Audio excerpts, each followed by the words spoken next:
Buckaroo Banzai? You a messenger? What you got here? No, wait a minute. I need to see Buckaroo Banzai in person. My name is John Parker. Identify yourself, nah? Blue Blazer regular, Pinky Carruthers. Sorry, John, everybody needs see Buckaroo. Later.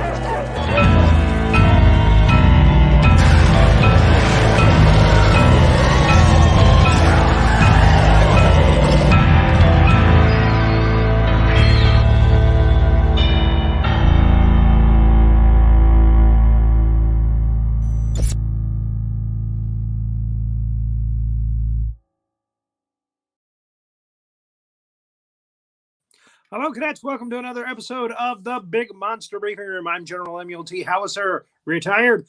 My specialty is ganking monsters, as they say. Let me bring up my able-bodied assistants, Major Hazzard and Sergeant Havoc, Master Sergeant Havoc. Now we got our promotion. So, yes, sir. Thank you. We have a new opening for the show, and I was talking to Hazard about this earlier, and she was like, "This is the scariest opening we've ever had." What in particular? That was very much Edith Bunker. It was very Edith. Boy, well, because that would be high, yeah. Songs that made the hit parade. Oh, jeez. Well, you just answered a question. Don't tell me the title. I got the menopause. Remember that one? Yeah, I do. That's what she said. I ain't gonna talk to you no more. I ain't gonna talk to you. But then she was nice again and cooked for him.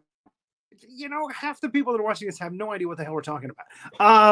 So any kids that are watching this, like, what are they doing?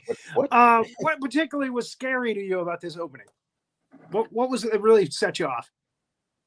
The whole thing is terrifying. You got the bear, you got the it's just like the whole thing. It's all violent. I mean, you got Godzilla versus Mothra, you got Dracula's dogs.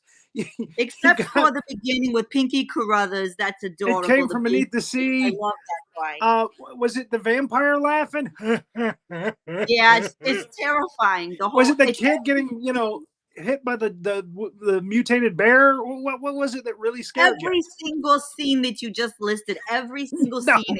Even the guy's head coming out of his body from Men in Black.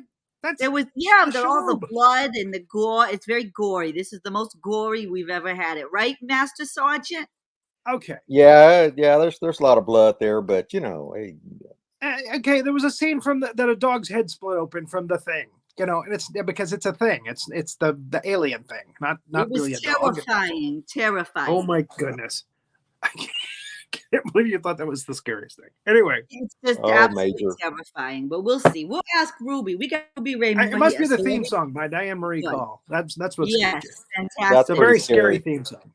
Yep. Let's bring up our guest without further delay, Miss Ruby Rae Moore. Hi, everybody.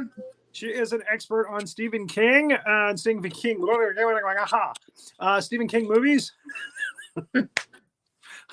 I'll get it working. And this movie, wow, we have a collaboration between Stephen King, who's directing this film, wrote and directed it, and Emilioestevez. So, it's going to be fun. So, when you put Stephen King together with the Mighty Ducks, you never know. The sky's the limit. So let's go ahead and start that timeline. This is a Studio Canal now. They bought it from DEG. I think DEG, the De Laurentiis group, is out of business now. I think they're bankrupt. Yep. We start with a picture of the Earth, which means it's there's something alien about this film. There is a comet that is passing Earth, and we're in the glow of the tail light of the comet for 6 days, evidently. And that is causing or what we think, that's what we think is causing all of the machines to revolt against mankind. And that's what they explain here, but you can't see it if you're looking on a phone. Anyway, there's the glow.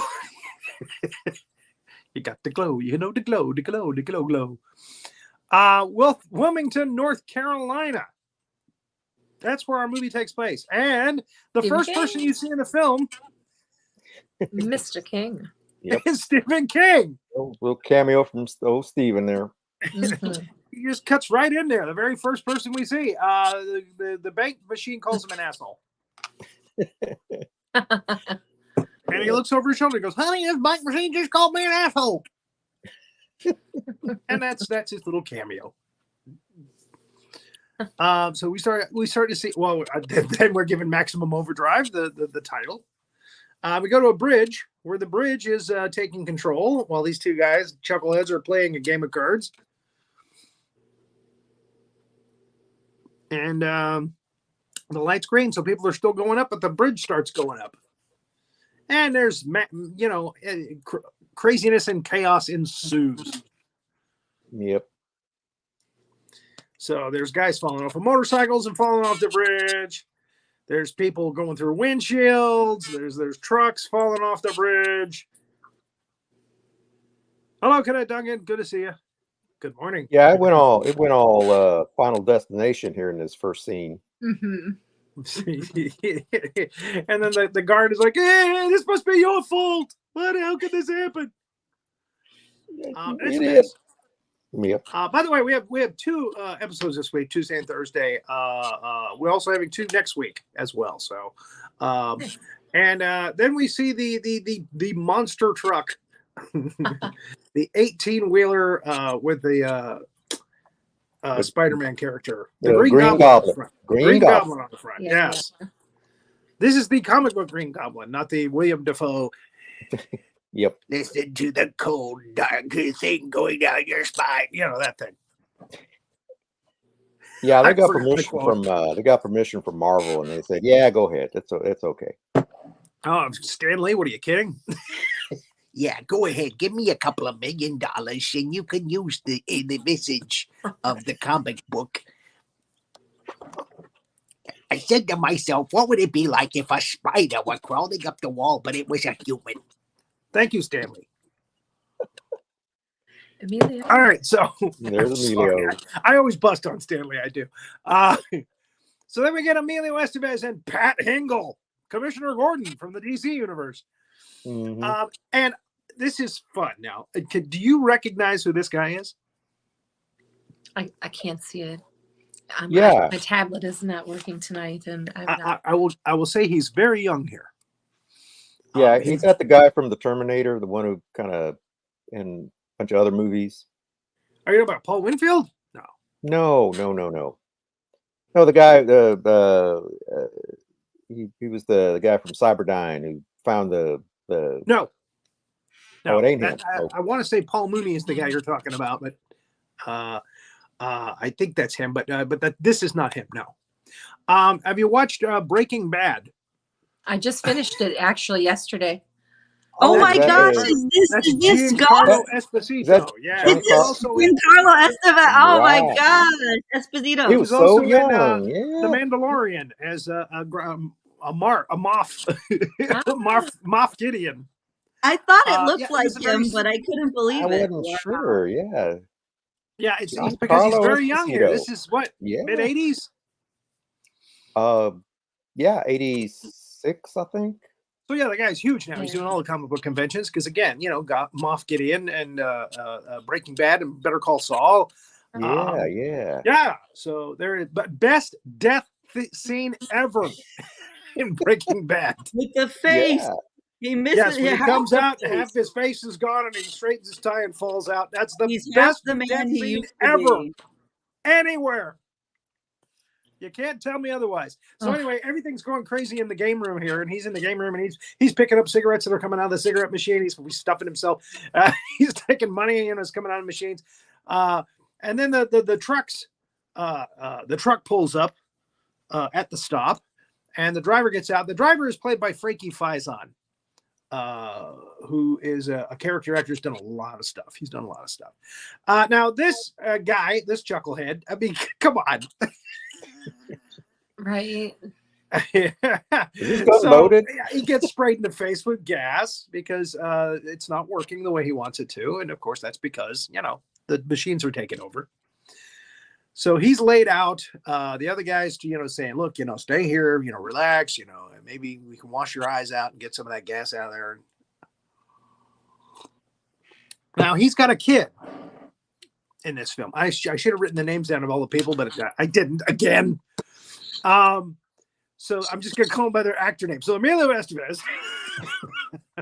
Name's Bill. Is talking to Bill. Okay. Is talking to the Pat Hingle character, Bubba, or something like that.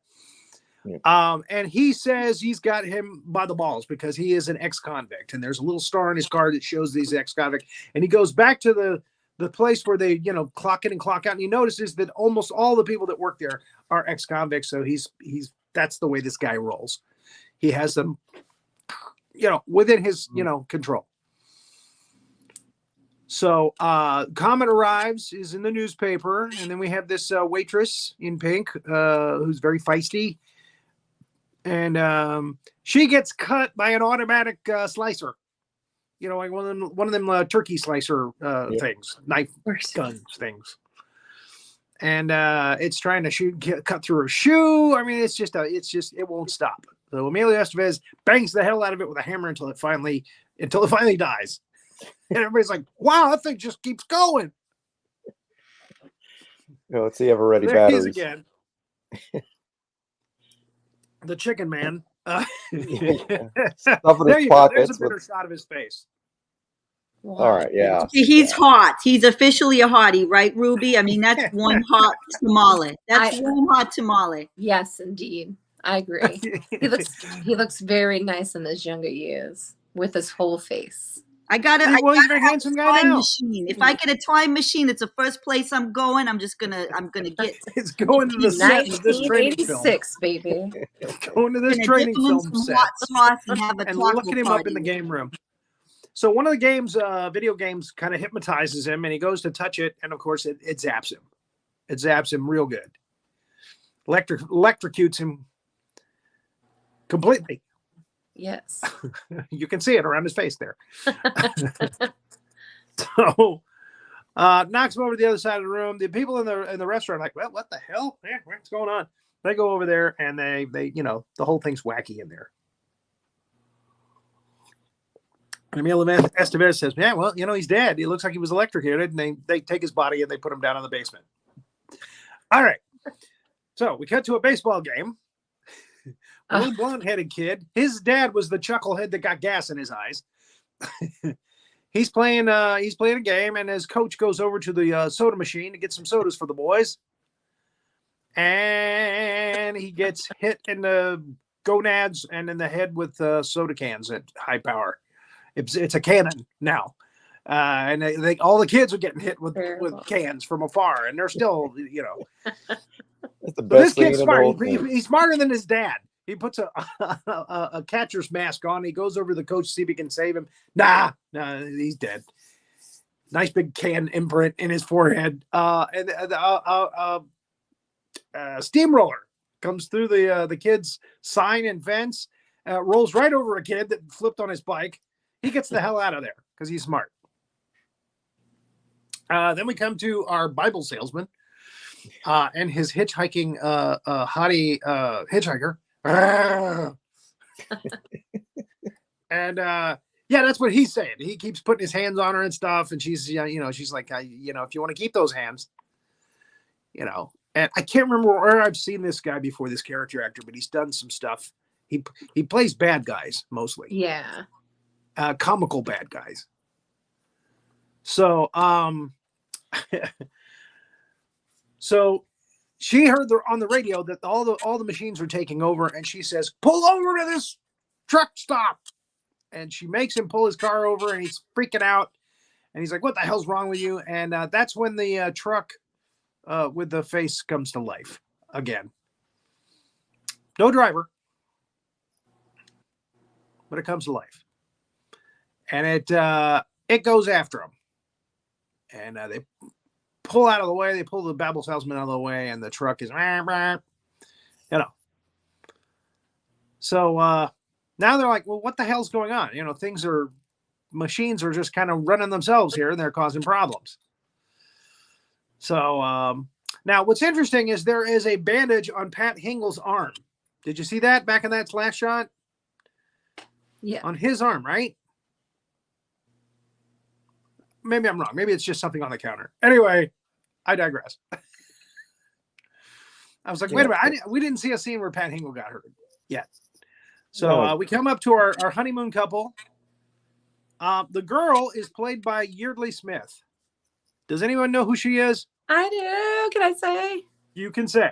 It's the voice of Bart Simpson. Lisa Simpson. Lisa Simpson. I meant to say Lisa. Sorry. Yep. She does. He's also voiced by a woman. So. Yeah, but they both are. Yeah. But she does Lisa Simpson and a couple of. They all do several characters on the show. But Lisa Simpson is her main character. And back at this time, the mid-'70s, she was in a lot of kind of B films. She was in Billie Jean. Yeah, she was. And she was in a couple of others. So she was real big at that time. And, of course, she became famous for becoming Lisa Simpson. That was the steady paycheck. Yep. Not sure who the guy is, but I'm wondering if they wanted Harry Anderson, and they just couldn't get him. So they got this guy who looks like him. So they're being chased by a truck. And wondering what the hell's going on. Oh, no, they see a dead body. That's what it is. They see a dead body on the side of the road, and they go to check it out. That's the dead body. Keep trying.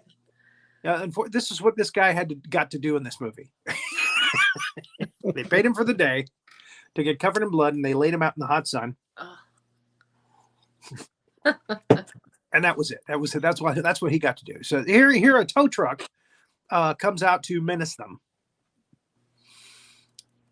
and they look menaced. It's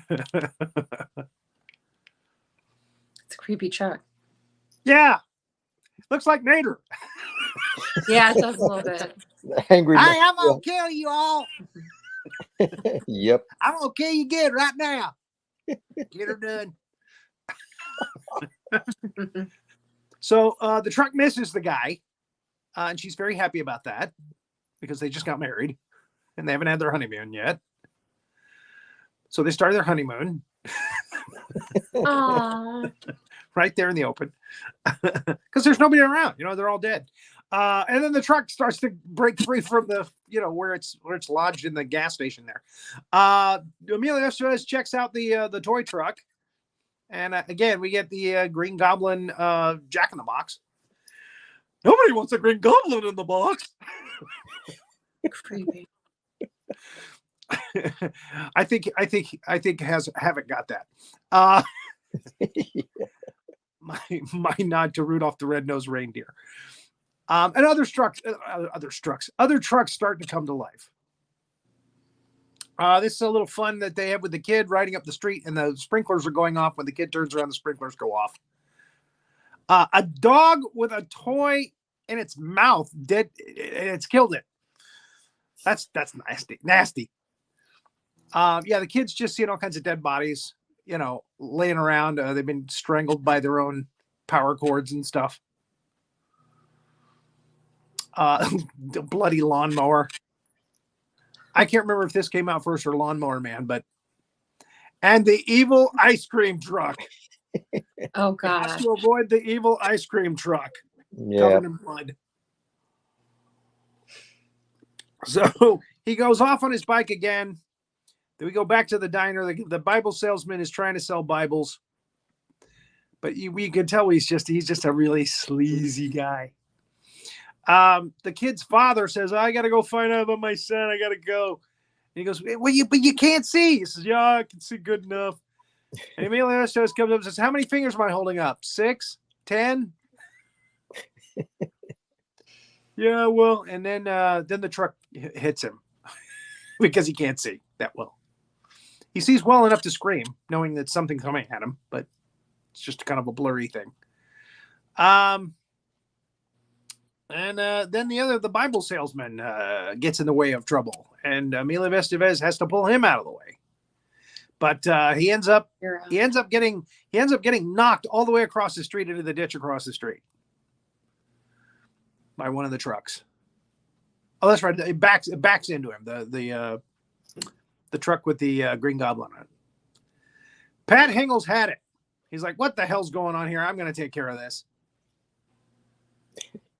So they actually have time to get the body of the kid's father and get him out of the way. Oh no, I thought Hingle was going to come out with a bazooka. That's later, I guess. Yep. Yeah. So yeah, they're watching the trucks all come to life. Emilioestevez had a scene there with the leading actress. She changed her clothes because she wanted to get the skank of the Bible salesman off her. The trucks all line up and surround. It's like the Indians surrounding the encampment, you know. Not one person in this movie did one of these. We all tell kids, do that when truck drivers come by. They'll honk their horn for you. Not one person in this movie did that. I'm just pointing that out right here now. Okay, now these guys are moving up the highway, and another truck comes out and menaces them. And luckily, they're able to outmaneuver it. And it goes over the side of the road and blows up. And that's one less truck to worry about. But there's a lot of trucks out there. Right. And then they conveniently pull up to the truck stop sign, which is right there saying 2 miles. And they're kind of freaking out. And they're, oh, truck stop. Let's go.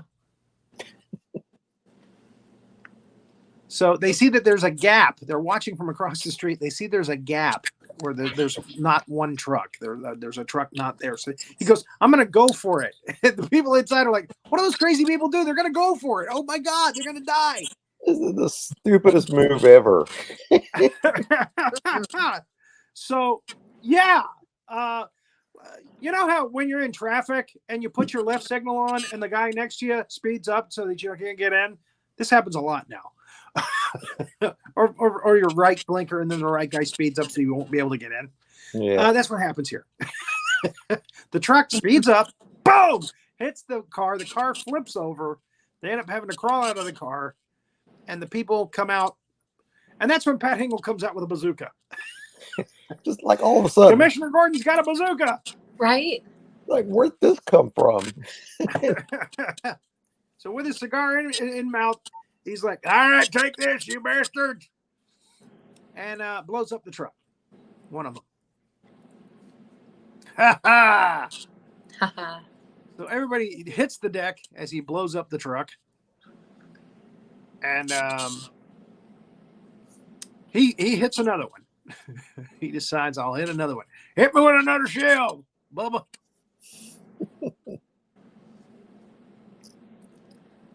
So I guess they shot this in North Carolina because back at that time, Carolinas were actually doing a lot of movies. And they were trying to avoid the unions. They were trying to do that here in Florida too, but the unions beat them to beat the film crews out here. We were waiting. They were waiting for them. Hey, we got a drink. We're waiting for you. Where you been? So they get the couple to safety,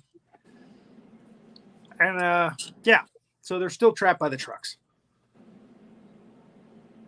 Smart move at a gas station. Yeah. Pull out your bazooka at the gas station. Yeah, there you go. I was thought like hit the gas and then blow up the source, and then all the trucks just die eventually. Yeah, we come to that a little later. The trucks need gas, so they decide to cut a deal. Yeah. That last slide that we had there, she has a razor in her 80s boot. and Charlie Sheen, Bill, says, if I put my armor in you, you going to use that on me? He's a smooth talker, Emilio. You called him Charlie Sheen, but still. Brothers. Did I say Charlie Sheen? I'm sorry. Yep. They're brothers. This is the good brother. The good brother. He's The good one. easy mistake to make. That's a sad statement when Emilioestevez is the good brother. He's the good one. He is. He's like all things good. Has anyone ever said a bad word about him?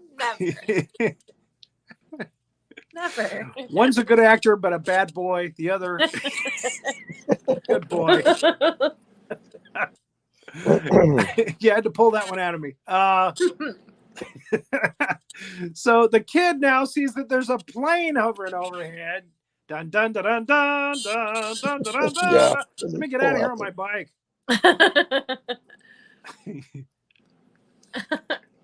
Looks like the plane from It's a Mad, Mad, Mad, Mad World. Anyway, so Pat Hingle's buddy, his second in command, he's taking a big, fat, juicy dump, and we hear most of it during this scene.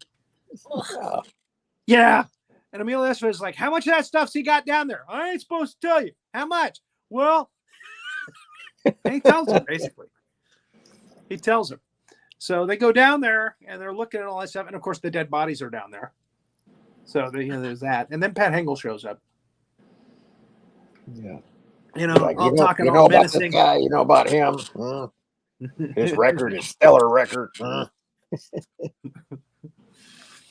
So, yeah, Emilioestevez says, look, we got the weapons too. The weapons, it's all about survival, so get off our backs. And Hingle doesn't like that. Bubba doesn't like that. So, the kid makes it to the actual place where his dad works on his bike. And there's a one of them sewer pipes, big sewer pipes coming out but he can't get the grate off. So he's pissed off. So he just waits there, hoping that somebody will figure out, he'll figure out a way to get that grate open, or someone will come and find him. Because that's the way this is written. I think Stephen King wrote this during lunches. In between all his other 20,000 books. You know what? I'm gonna write my first screenplay. I'll do it during lunch breaks. The sun goes down. We see the green cloud out there. They talk about, hey, what's probably causing this? It's probably the comet's radiation. That's probably what did this. And the waitress flips out and goes, we made them. We made them. She runs outside. We made you. And of course, one of the trucks tries to kill her, because, they pull her back in. And then the power goes out. So now they have no power. So it's all part of the big plan of the machines. The big plan of the machines. Okay, great. And they start hearing the guy from across the street in the ditch. The Bible salesman starts yelling, help me, help me. So like, we got to go help the guy. And this is the husband now that just got married. And his wife's like, you ain't going out there. Because she's got that kind of high-pitched voice. She's Lisa Simpson. You're not going out there. So he ends up getting Emilioestevez to join him. Bill. They make it to the toilet, the outside toilet. And they go down into the drain. And a lot of, fun shtick down in the shit and the piss. A lot of jokes about that. And there's a rat. Yep. There's a rat that comes out. But again, it's just like, they go, you know what? How would you like to be doing this? They start right back into jokes about piss and shit and walking through piss and shit again. So they get out. Oh, I'm sorry. The kid finds the body of the Bible salesman, and we get a little scare there. He jumps out and grabs the kid, and then he dies. He finally expires. They come out and find the kid. Hey, what are you doing here, Deke? I think his name is Deke. Deke or Zeke. I think it's Deke. And they rescue the kid. They bring him in the sewer things there, and they take him inside. And he's like, what happened to my daddy? And Pat Hingle The trucks killed him. That's what happened to us. He said something really insensitive. He just went splat. He just went flat. Is that what he says? I know it's something very insensitive. Yeah. So it's so sad and so shocking that the kid hugs emilioestevez. So that's when the female lead smacks Pat Hingle. Right. Yep.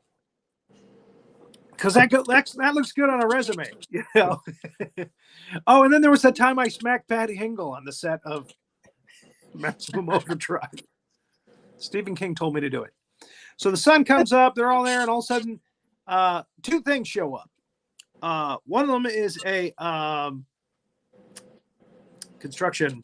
It's a bulldozer. Bulldozer. Big old bulldozer. Yep. And the other one is some kind of wheelie machine gun turret thing. Yeah. It's wheels and a machine gun. Looks like a T-ball thing, It's got a machine gun on it. So, I guess this is a military thing, and Pat Hingle comes out and goes, "What the hell's going on out here? I'm gonna get me another one of them missile launchers." And I think, does he blow a truck? Is that what we're seeing? Yeah, there? he blows up the bulldozer. Oh, he tries to blow up the bulldozer. That's what it is. Oh yeah. He shoots at it. And then the machine gun shoots him. Yep. You can actually see the squib vest underneath his shirt there. Can you see it? You can actually see it. That's not a weight belt. That's a squib vest. That's what they call them in the industry anyway, where they hit some buttons and the blood packets explode on your clothes. So there it is. He gets shot.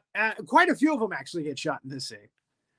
The machine gun just cuts loose on the diner, and like 5 or 6 of them get shot, as we'll see in the next slide. Oh, or the next slide. The next 2 slides. All right. But yeah, let's go back and see Pat Hingle get killed again, because that's great. Let's see the squib vest and him get killed again. That's wonderful. So delightful. That's very apparent. We did a zombie movie where the mother from the Partridge Family turns into a zombie. And Great. Do you remember that, Hazard? And I kept having you go back to the dead body of it's not. How could I forget? I had nightmares. I had nightmares for months about that thing. Of course, I remember it. It wasn't Florence, and that wasn't the mother from the Brady Bunch. It was the mother from the Partridge Family. I can't remember her name. Of course. And yeah, I just love Jones. the fact Shirley Jones. Shirley Jones. That's right. I just love the fact they killed her and turned her into a zombie. I need to find that movie. That was Zombie Night. Zombie Night. Shirley Jones is a zombie. Is that burrito for me? So the waitress in the pink, she freaks out again. She says, we made you. And she grabs the bazooka, goes outside, and of course the thing cuts her down. The machine gun thing cuts her down. We can't see her squib vest. No, under that outfit. Now she manages to squeeze off a shot and take out a truck before she dies. So that's a good waitress there. She deserves a good tip. Yeah. Well, she did. She deserves a decent tip. She was able to take out one of them. She was a kamikaze waitress. So they're like, what the hell? And the horn starts beeping on the military thing. And the kid goes, hey, I just got me a badge in Boy Scouts. This was like such a convenient line. I just got me a badge in Boy Scouts for Morse code. That's Morse code. Yeah. They told him, no, it's Morse. Part of the film. Yeah. When somebody asked him, say, how do you know that's Morse? I got a merit badge on it. It doesn't make it any less convenient. Yeah. I'm sorry. It's just a little too convenient. If one of the truckers had said, hey, I was in the military, I would have bought that. So anyway, they wanted to give the kid something to do. So give him a pen. let him map it out. So of course it's a message saying we want you to put gas in us, and we won't kill anybody if you put gas in us. And they turn the lights back on, and that was enough. That's enough for Emilioestevez. Man, I got lights. I'm gonna go out and pump some gas. And she goes up to him. Are you sure about this? And he makes her go. Look at that look. She's like, well, he's such a hero. That's my man. He's such a hero. So yeah, he talks her into it in like 2 sentences. I can't remember what he says, but he trying to justifies it. And he goes out and, he's poking fun at the Green Goblin. And, yeah, but we missed one of the best lines before when he rescues the kid and he comes and they blow up the truck and he's on the ground and the girl says, "Yeah, I never seen a hero with his ass up in the air." That's right. That's right. With his ass up in the air like that. It was him and the other guy. Yeah. Yep. That is true. You are correct, sir. Points for that one. I need some more peach tea. Okay, so she goes out to help him, and they start pumping gas. And then more trucks start showing up. So the word's getting out. This is before the internet, by the way. The internet happened in 1989. So I don't know how they're getting the message across these other trucks to come in. But yeah, the word's getting out. They're all beeping their horns. So yeah, Morse code. So yeah, they're all pumping gas, and Emilioestevez has had it. He goes, "That's it. There's no more gas." And one of the trucks starts pushing him around, being bossy. Mack truck. It was a Mack truck, I think. And they're all watching as it's pushing him, and hey! And he goes to, he's got blisters on his hands. He's been pumping all day. He's tired. He wants to sleep. Some people are trying to relieve him. Trucks are lining up down the highway. And I imagine that these machines have done this at other truck stops, around America, around the world, maybe. French truck stop. We don't think of those things, Italian truck stop. Yeah. British truck stop. Excuse me, I need some petrol. Can you give me some petrol? Yep. I'm going to sleep in the cabin of my truck now. We just don't think of those things. All right.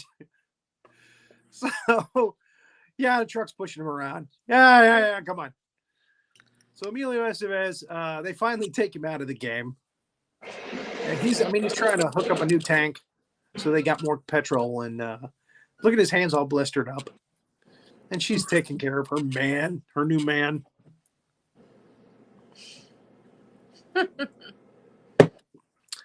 I don't know what's happening here after that. Oh, he tells her, that's right. He tells her about the way that they can get out through the sewage pipe. And they should do that tonight. So he says, but first, let me do a little something. And he goes out with a grenade and he tells the other guy that was pumping gas, he says, when I say run, run. And he puts the grenade onto the machine there, the military machine, and it blows it up. Takes out the machine gun. So they go back into the Dixie Boy truck stop. They run back in. Uh-oh. Why did I go out for a second there? Anyway. So they run back in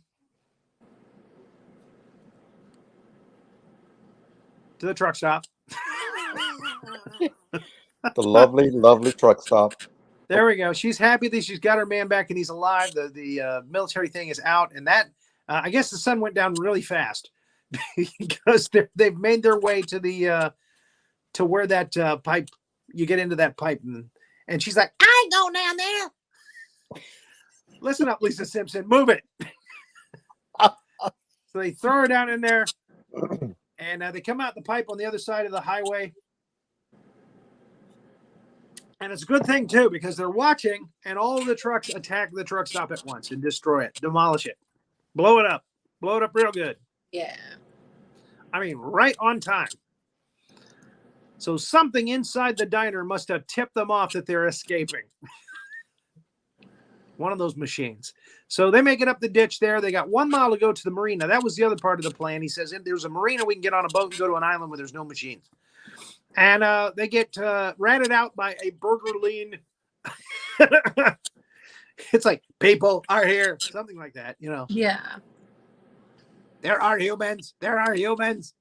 It's like, what the hell? We can't even get past a burger joint. So the kid grabs a one of those British machine guns like they use in Star Wars. Was it a Sterling Mark V or something? Anyway, I can't believe I remember that. Funny, the military things they stick with you. And he machine guns the. Yeah. You want fries for that? Like, oh, this is for my daddy. Yep. This is for my daddy. That's right. And then he says, I don't want it anymore. He doesn't want to shoot or kill any more machines. He's become a bleeding heart liberal now. And right then and there is when the ice cream truck shows back up. Now, I would think that it would be perfect justice if the kid had taken out this ice cream truck. But anyway, no. What happens here is the guy who's the honeymooner, he tries to take it out with his gun. Doesn't happen. It just bounces off. And then the girl comes up and hits it. And it blows up and flips over. Ice cream truck. Real good. Blows up real good. So they get to the marina, and one of the guys sees a lady who was strangled by her window, her car window, her Mercedes window.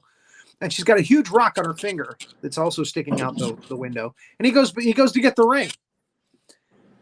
But of course, when he goes to get the ring, look what's showing up in the background there. It's the Green Goblin. And that's the face of the last actor who's going to get killed in this movie. That's the face of the last victim right there. Ah! General, General, what else would you say about that face? What else would I say about that face? He looks terrified. He's gonna get a Green Goblin through the body. Is it a face that only a face that only a mother could love? I could say that about the Green Goblin thing. I can't believe that you called me out on just for that. It's important. That's a face that only a mother could love. You've been forgetting it. You don't say it every episode. I know. Don't forget anymore.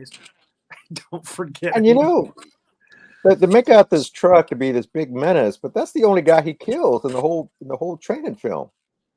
No, he backs over the guy that gets flipped, the Bible salesman. He kills him. Well, and he tries to kill a lot of others. Yeah.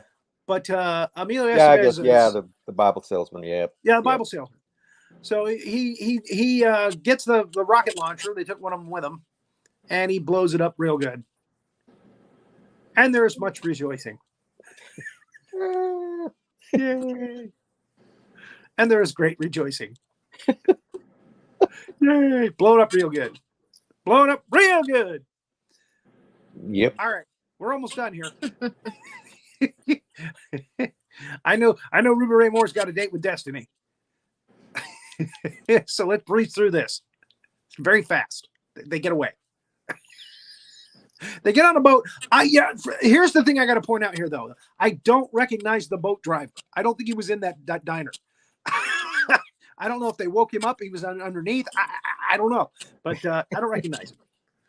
So then they have the explanation that the comet went over, and they realized there was a spaceship that was causing the mechanics, and they killed it. A Russian satellite destroyed it. And they said that all these people now sit right back and you'll hear a tale of mechanical mayhem. And every time I see a boat going out of a harbor like that, I have to do that gag. Anyway, we see that a lot in these trading films. So they get away. Yep. And they're survivors forever, it says. And that's it. So thank you, Miss Ruby Rae Moore, for joining us for this. Thanks for having me. It was fun. You know, this Stephen King. It's a good one. It's when you see like so? lots. It's like it's a movie that's like played on television, like regular TV, you know, commercial television a lot. So you come across it a lot. Not my personal favorite training film by him. No, but it's, you know, it is quirky. what it is. It's fun. It's fun. You know, yeah. It's a good time. You know, I was thinking, you know, of all the stories that Stephen King's written, this is the one he chooses to make a movie out of. You know, it's like, yeah, this is the most unbelievable. Well, you know, I mean, he wrote that Pristine book about the car and figured, hey, we'll just go bigger now. Let's jack it up a bit. Right. Yeah. But that's one of his best. Let's make it 18-wheelers. Yeah. And I gotta say, you know, it's got a rocking. The one good thing about this training film, it's got a rocking soundtrack. That AC/DC from down there in Australia, you know, that's pretty good. You know, back in training, we had this guy. Yeah. Yeah. You know, back in training, back in basic, I knew this guy. He was a little AC/DC, but we don't talk about that. Well, you know, don't tell, don't talk, don't tell, whatever the hell that. Yeah. Okay, got it. Don't ask, don't tell. There we go. Yeah, and amazingly, that got put through by Bill Clinton. Don't ask, don't tell. So, all right. Next week we have 2 more episodes of the Big Monster Briefing Room. Tuesday we're going to be doing Mad Monster Party with Rick Goldschmidt, who is the archivist and historian for the actual Rankin and Bass holiday specials. And that was one of them. That was their Halloween special, Mad Monster Party. It's an animated film. And then Havoc and I will be going through a double bear attack with Prophecy back to back with Cocaine Bear. Cool. Have fun with that one. I can't wait to watch that one. Should be fun. So yes, we're going to finally do Cocaine Bear, which we've been talking about. We've been making jokes that we're going to do it. We're going to do it. All right. So thank you. Take care, everybody, and keep an eye out for those big